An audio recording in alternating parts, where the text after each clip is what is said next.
A New York Times investigation has revealed that at least 1 in 5 nursing home residents is on antipsychotic drugs. That is more than the federal government has publicly reported.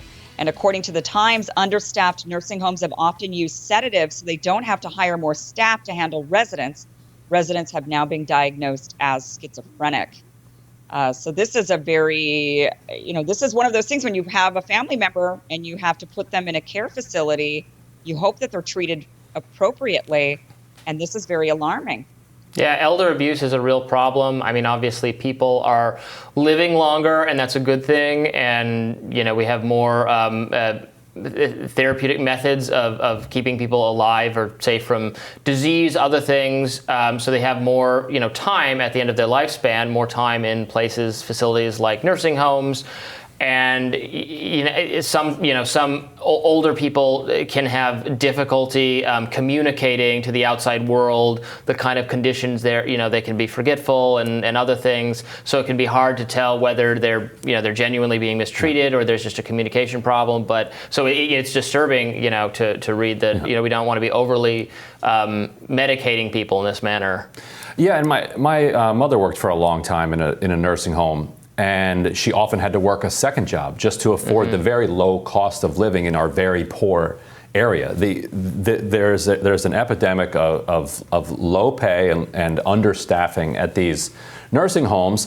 And so the result is that in order to make the work more bearable for people, they're drugging a lot of the patients, a lot of the residents, not patients. They turn them from residents into patients.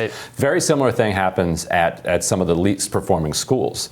If you can foist drugs on some of the kids that are the most problematic when it comes to behavior, it makes the understaffed and overwhelmed faculty able to handle the situation better. And so it's this systemically we're pushing people into this situation. And so unless you're going to significantly invest in both underperforming schools and cash-strapped schools and in nursing homes in a serious way, you're going to continue to see people stitching it together like this. These are tough jobs. It is hard to wrangle very difficult young people and very difficult old people. If you haven't had to do it, you wouldn't understand. Compensated for it, and they're not. And people deserve to be treated. The older people, they deserve to be treated well. It's a tough job, and a lot of people don't understand how tough it is.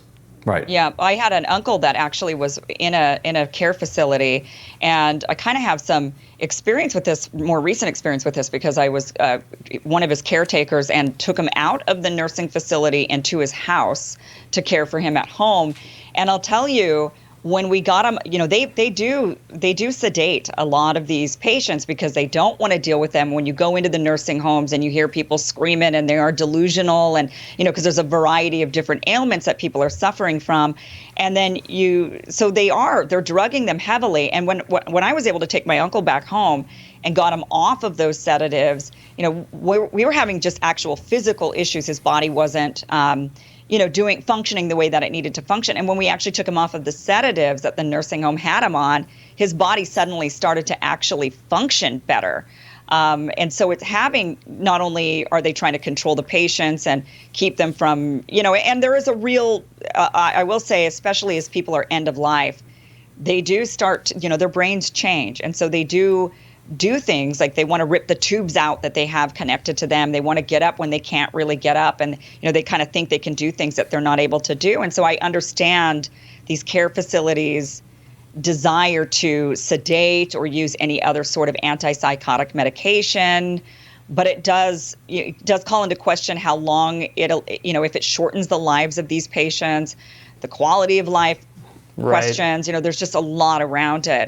But it's a difficult situation to be in. And the quality of life, should be an important consideration. I feel so bad for older folks. I imagine their quality of life in these facilities for the duration of the pandemic, I imagine has been just miserable, has been brutal. Not being able to see people's faces, not being able to have activities, probably not having nearly as many or virtually none visits from loved ones or visits from outside the facilities. On top of the existential dread of seeing COVID cases of seeing move people up die. The hallway, getting closer and closer and closer.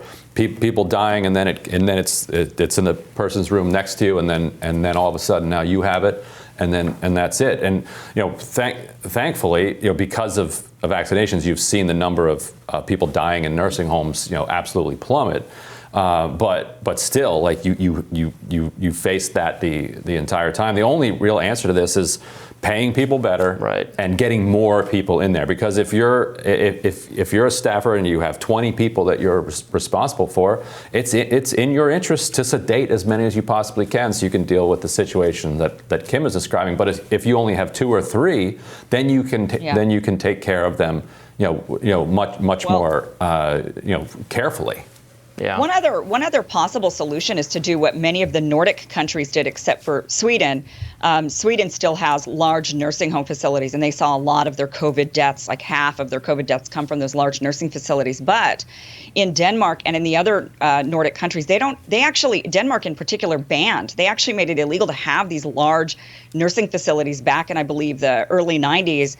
And so they've actually scaled down the sizes of their care facilities. The people live in more like apartment living situations, and they have, so they're separated from other patients.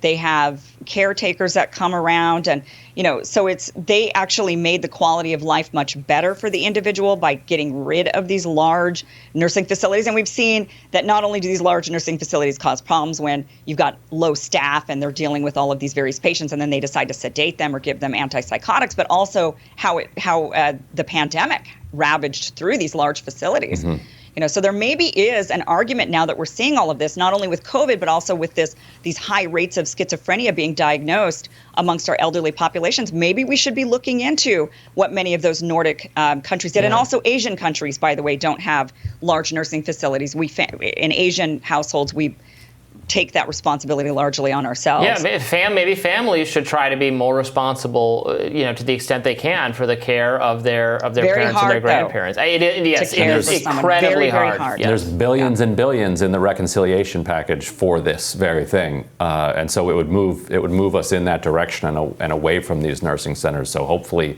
that part stays in it, and hopefully Joe Manchin does not try to strip it out when West Virginia is one of the states that needs this more than any. But yes, nobody wants to live in these places. Shut as many down as possible and move people into independent living situations like Kim talked about. But we'll have more rising right after this.